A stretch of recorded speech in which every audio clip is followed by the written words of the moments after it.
Hi, my name is Ryan, and I want to share an idea.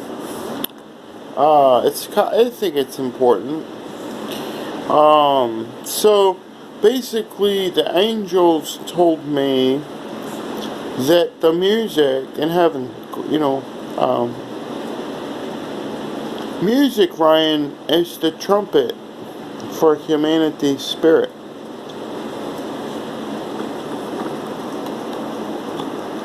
It's a metaphor, and you won't listen to music, Ryan, unless you can relate spiritually to it. And your spirit in the abstract form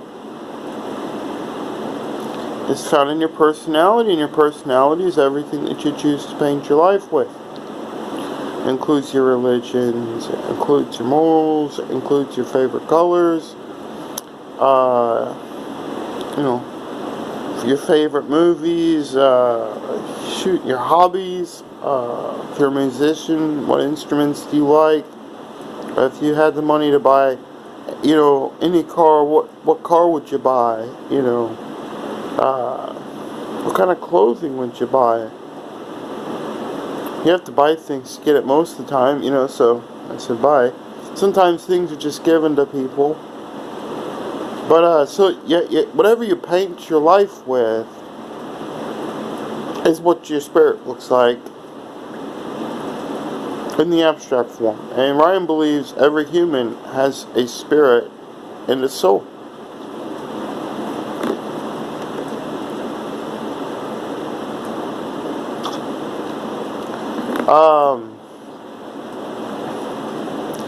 And the concrete form where your soul was born from is found in your eye. See, there's a huge project on earth, and it was to replant citizens of heaven that were judged, and humanity was the most innocent of everything that lived up there. And it was all judged, and everything was put to death, and there's spirits that roam the earth that are demonic presences, angels. There's a huge theorem here. If I explained it, it would take up about probably 12 minutes of the video, but we all were born again, and I asked God what was the eternal punishment for all of us that died, and we were all one family once. I mean, okay, listen, every human on earth, we were all one family once in heaven, and the concrete form where your spirit was born from is found in your skin and hair color. That includes, like if I'm Caucasian, that includes freckles. If I have blue eyes, there's yellow at the center of my blue eyes. I have orange hair on my beard, like brown hair up here. Freckles, birthmarks. So the color of your skin and your hair is a concrete form of where your spirit was born from. And the concrete in the abstract form of what your soul looks like is found. It's the present condition of your voice. The present condition of your voice is really what your soul looks like, and God proved it to me. He said, Ryan, think of a blind man who does not have his eyesight. The base root of his communication with people around him or taking care of him is through verbal communication. That's how he gets to learn and trust people. Verbal communication and speech.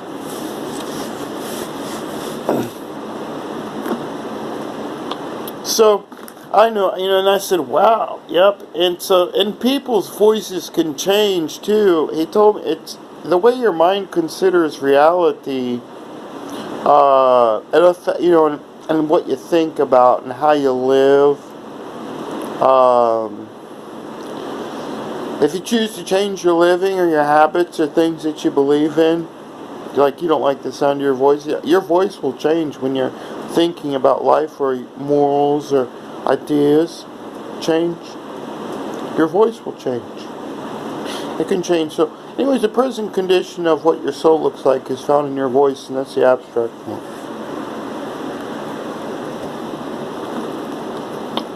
So we all lived before, and the reason why we were born into different skin, hair, and eye colors on this earth, God told me, is because even though we were one family, when we were born here, we had to re-enter life in scaled forms, as this is the final document for this creation. What the judges did, they came in and judged this whole place that we lived in before, scaled everything down, and there's a repercussion. Some people in this one family out of all these countries and nations on the earth were making certain decisions in those heavens. And, a lot of what those cultures societally practiced, or what those societies culturally practice today, is relative to their decisions up there in the heavens. It wasn't racism. God wanted it born on the earth. It had a repercussion for how it lived. And that's how these nations all became separated, but we were all one family once in heaven, before it was all judged. And I asked my God in heaven, what was the eternal punishment? And he said, Ryan, everyone was put to death. They said they were put to sleep, but it was death for you guys. You had to reawaken a new life. And you couldn't have memory of who you ever were. All you have in yourself as a person are inclinations having to do with what are your favorite colors. Which all has to go to the personality, really. Your inclinations, your personality, the abstract form, what your spirit looks like. It's not a damnation, and I'm not racist. God told me the truth. Never have been racist. I love everybody. But, so here's the thing. So music is the trumpet of humanity's spirit, metaphorically speaking. And so, how you should really listen to music. Ryan analyzed his own mind. He was listening to music. There's some music that he owns it. He doesn't agree with all the lyrics. And he was analyzing his own brain and why he was listening to certain music. And really, he found out the first thing Ryan listens to if he likes a song are the instrumentals. Okay? The instruments. The second thing, if he likes the way the voice sounds, not the lyrics, just the way the musician's voice sounds, he'll keep listening to it. And he'll keep listening to the song no matter what the lyrics are. I mean, he has some music, there's lyrics in there that he doesn't agree with. Not all of the music, some. And, when he's around the people that made some of those lyrics in public that aren't the musicians, social classes of their own, just normal people that represent how they really like that music or their habits or things, he feels uncomfortable around them because Ryan connected with the instruments and the vocals more than the lyrics most of the time. But he has songs too that he listens to where the lyrics are good too, but the third thing he listens for is the lyrics. But if the instrumentals and the vocals, the way the voice sounds good, he'll keep listening to it. It doesn't drought his mind. I mean, he has part of the Bible memorized, his religious content, and he has a Holy Spirit countenance. Ryan's real sensitive and gentle. He's filled with mercy, but some say, well, I know myself pretty well, and I've been honest about pretty much nearly everything. So that music doesn't debase my mind. I'm not led by lyrics that contrast with where the Holy Spirit of God is living in me. But then the deepest part of it all is that there's people that listen to music, right?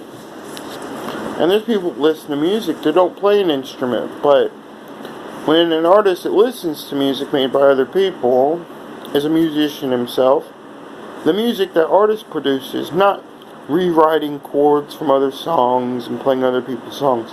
When they originally produced their own music, that's the real trumpet of what their spirit looks like.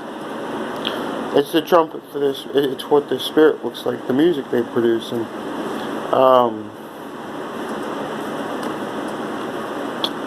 cause I was thinking to God, and God was so loving to me, and He said, Ryan, look at the music that you orchestrated.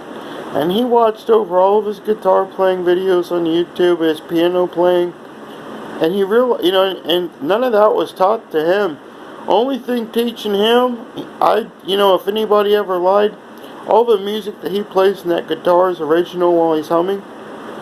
And if it was given to him, it was a lot of it was angelically inspired, and people that are aware of him in the heavens that watch him. He had ideas for music. It was given to him. And he's not a professional guitarist. Some guys practice 4 hours a day. I heard one guy tell me every once in a while I practice 8 hours a day, real affluent with the guitar. Ryan does not have those many hours. I don't know how many hours I have of guitar time. I started playing when I was 18. I'm 31 today. But all my music was original, and how I learned to play the guitar was my mom bought me a self-teaching guitar kit when I was 18 and living in her mother's, who's deceased now, Peggy Corin. And she brought me her dad's Gibson guitar and a self-teaching guitar kit. I stopped watching the DVDs from the instructor, and I just started memorizing major chords on the flashcards. And it just got, and I picked it up every once in a while. I never spent a lot of time on it, so I don't have all those hours with the instrument that a lot of real profound and well-studied musicians have. But I've got I think I have a good ear for music, and the music I played on the piano, that was the answer to prayer. My mom always played the piano, and when I was a kid, I'd go up to the piano at the house on 163rd Street that she and my dad lived at, that they had bought from my mom's parents, Donald Corn and Peggy Corn, and I would sit at the piano and play keys, and I never could make a melody, but I wanted to play. And in my 20s, I was at the City Union Mission Men's Shelter in Kansas City, Missouri, and I was given an allowance of time to play in the chapel alone on the piano at night after 9 o'clock. And I had a prayer to God. I said, God, would you please show me how to play the piano and give me a song? And that night he gave me a song, and ever since then I had all these ideas and inclinations for how to make music on the piano in short ways. Because don't worry about you, Ryan. All that music that you produced, all of that original, he calls it original because no one ever taught it to him. All invisibly inspired, and Ryan believes in angels, and he believes in outer space watching people through their eyeballs. He believes that our brains are like microchip units, Ryan does. Microchip units for the heavens. I mean, you have wireless internet today on the earth. You used to just have routing cables, DSL, dial-up. Now we have Wi-Fi. And angels told Ryan there's black at the center of your eye. What else is black like that? And Ryan said outer space, and they said we are connected. That's where you're all from.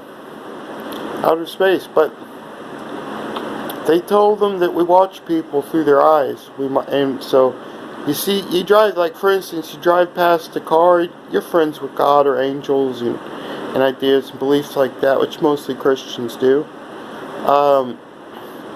The people watching you, see, like someone drives by you on the road and you get this bad feeling like don't even look at them.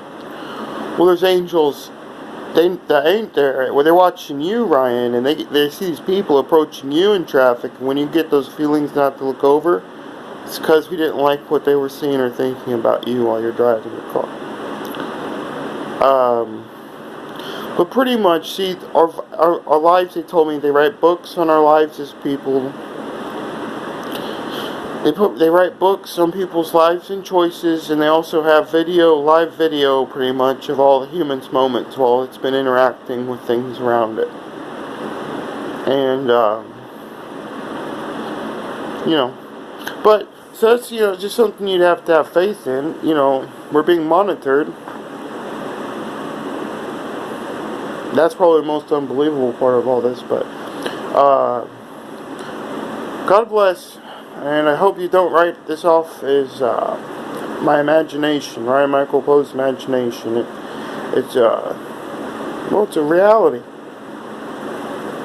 Alright, take care.